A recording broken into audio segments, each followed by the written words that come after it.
تو کہنے لگے یا رسول اللہ سوال یہ ہے، خطبہ بیان کرتے ہیں، سوال یہ ہے نیچے کھڑا ہوتا تھا تو منہ کعبے کی جانب، اب اوپر کھڑا ہوں گا تو منہ کدھر کروں، منہ کدھر کروں؟ تو اعلیٰ حضرت نے اس کا بڑا خوبصورت جواب دیا، میں حاجیو آؤ شہنشاہ کا روزہ دیکھو، کعبہ تو دیکھ چکے اب کعبے کا بھی کعبہ دیکھو۔ سبحان اللہ۔ فرمایا جب کعبے کے نیچے ہو تو پھر منہ کعبے کو ہے، جب کعبے کے اوپر ہو پھر اس کی طرف منہ ہے جو جس کی آمد پہ کعبہ اس کے گھر کی جانب بھی طواف کرتا ہے۔ سبحان اللہ۔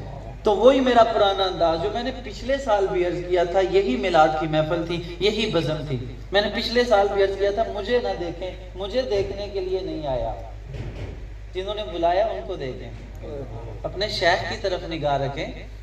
میں تو باتیں کر کے چلا جاؤں گا، پتہ نہیں کب پھر دوبارہ حاضری نصیب ہو، لیکن یقین جانیے مرشد کامل کی ایک لمحے کی زیارت 60,000 کی عبادت سے افضل ہے۔ سبحان اللہ۔ اور بندہ مرید بھی ہو، صاحب نسبت بھی ہو، صاحب محبت بھی ہو، سامنے یار بیٹھا ہو اور اس کی نظر آگے پیچھے ہو جائے، رخ یار دا صفا قرآن دا ہے، کبھی پڑھ لیا کرو۔ حضور نے مولا کائنات کو کیا فرمایا؟ فرمایا علی کو دیکھنا عبادت ہے۔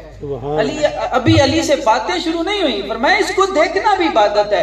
گویا کہ یہ بیان کر کے رسول دو عالم نے فرمایا لوگوں اپنے شیخ کو نگاہ سے دیکھا کرو، اپنے شیخ کی طرف توجہ رکھا کرو، جو شیخ کو دیکھتا ہے اس کو عبادت کا ثواب اللہ عطا کر دیتا ہے۔ تو علم ظاہر وہ ہے کہ جو آپ ظاہری طور پر پڑھیں، پڑھ کر چلے جائیں۔ علم ظاہر کی مثال دوں گا علماء سے معافی مانگتے ہوئے، میری دائیں جانب بھی ہے اور بائیں جانب بھی ہے۔ جو علم ظاہر کے ماسٹر ہیں نا وہ آپ کو مصلی تک لے جائیں گے، گھر سے پکڑیں گے، 10 سال 15 سال 20 سال 25 سال کی محنت کا رنگ لائیں گے، مصلی تک لے جائیں گے، لیکن مصلی امامت کا اہل بھی نہیں بنوا سکتے۔ اس کے لیے کہیں گے آپ مدرسے میں جائیں، تجوید سیکھیں، آپ دین پڑھیں، دین سیکھیں، اس پہ عمل کریں، شریعت کے مطابق حلیہ بنائیں، اتنی محنت کے بعد پھر آپ اس مصلی پہ کھڑے ہوں جس پہ میں مر جاؤں تو پھر جگہ ملے، زندگی میں بھی کوئی نہیں دیتے، مر جاؤں تو پھر جگہ ملے۔ یہ ظاہر ہے کہ جو آپ کو گھر سے اٹھا کر مصلی رسول تک لے آیا، باطن کیا ہوتا ہے؟ اس میں مدرسوں کی پڑھائیاں نہیں ہوتی، اس میں لمبی تقریریں نہیں ہوتی، اس میں نگاہوں سے بات ہوتی ہے۔ باطن یہ ہے مولانا روم بہت بڑے عالم دین تھے، شیخ کی ایک نگاہ نے اٹھا کر حضور کی بارگاہ میں مقبول کروایا۔ سبحان اللہ۔ تو مولانا روم کی بات چلیے میں انہی سے بات کر دیتا ہوں، میں باطن کی بات سمجھاؤں، ظاہر کی بات آپ سنتے رہتے ہیں۔ مولانا روم حضرت جلال الدین رومی رحمت اللہ علیہ اپنے وقت کے بہت بڑے جید عالم دین، جن کے پاس پڑھنے والے 2 4 10 20 50 100 نہیں ہزاروں میں تھے، اور یہ بندہ کتابیں خود لکھتا تھا، اپنے ہاتھ سے سیاہی سے لکھ کر لوگوں کو پڑھاتے تھے، اور اس وقت لائنیں لگی ہوتی تھی دین لینے والوں کی۔ تو ایک بزرگ ہیں جن کا نام ہے شمس الدین، شاہ شمس تبریز کے نام سے مشہور ہیں۔ وہ اپنے علاقے سے چلے، رات کو اللہ کی بارگاہ میں محو گفتگو ہوئے، بارے الہ زندگی گزر گئی، کوئی کہنجدہ چاہ دے نا جڑا میرے آردہ ہوئے۔ شیخ ہمیشہ یہی مانگتا ہے بارے الہ کوئی ایسا دے جس کے سینے میں میں وہ درد ڈالوں جو درد مجھے نصیب ہوا، یا اللہ کوئی ایسا ایک ہی دے دے۔ اللہ نے ہمیں کونیاں چلے جائیں، وہاں پہ ایک شخص ہے نام ہے جلال الدین، اس کو تلاش کرو، وہ تمہارے مطلب کا بندہ ہے۔ تو آپ نے کیا کیا؟ حلیہ تبدیل کیا، لباس اتارا، فقیرانہ لباس پہنا، اور آپ تشریف لائے جلال الدین کے مدرسے میں۔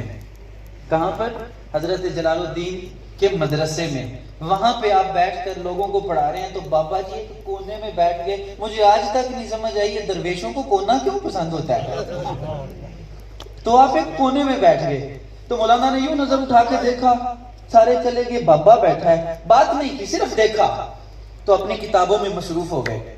کچھ لمحے گزرے تو مولانا روم کو کوئی کام یاد آیا، تو آپ اٹھ کر اندر چلے گئے۔ وہ بابا جی نے کتابیں اٹھائیں، ساتھ پانی کا تالاب تھا اس میں ڈال دی، ساری کتابیں اٹھا کر اس میں ڈال دی۔ تو مولانا روم بیٹھے تھے، تو آپ نے فرمایا یہ کیا کر رہے ہو مولوی صاحب؟ تو کہتے ہیں ای چیز کیا ہے یہ کتابیں، یہ لکھائیاں پڑھائیاں، what is this؟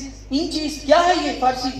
تو آپ فرمایا ای آ علمس تو نویدہ نہیں بابا اے میرا وہ علم ہے جنہوں تیرے یار دا فقیر نہیں جان گا تو نہیں جانتا یہ کیا ہے فرمایا ٹھیک ہے تجھے ہی قید کرنے آیا ہوں فکر نہ کر مولانا روم اٹھ کر اندر گئے کتابیں اٹھائی دریا میں وہ جو تالاب تھا اس میں ڈال دی مولانا باہر آئے کتابیں کو نہیں ہیں بندہ بھی کو نہیں فرمایا کتابیں کدھر گئی وہ تو میں پانی سڑ سڑی ہوں تو مولانا کہتے ہیں یہ تم نے کیا کیا میری ساری زندگی کی محنت تھی جو تم نے ایک لمحے میں اٹھا کر ضائع کر دی تمہیں کتابوں سے شغف نہیں ہمیں تو ہے نا ہم تو علم ظاہر جانتے ہیں تمہیں نہیں پتا تو بابے نے فرمایا پریشان کیوں ہوتے ہو جھگڑتے کیوں ہو لڑتے کیوں ہو سانس لو صبر کرو ذرا رکو ذرا ٹھہرو آؤ تو صحیح کتابیں میں واپس لے آتا ہوں مولانا صاحب غصہ کیوں کرتے ہیں آپ اٹھ کر گئے تالاب سے کتابیں اٹھا کر فرمایا یہ لے مولانا صاحب تو مولانا صاحب کہتے ہیں میں حیران ہو گیا کہ پانی میں جانے کے بعد سیاہی دھل جاتی ہے لیکن یہاں عالم یہ ہے کتاب کھولتا ہوں تو مٹی نکلتی ہے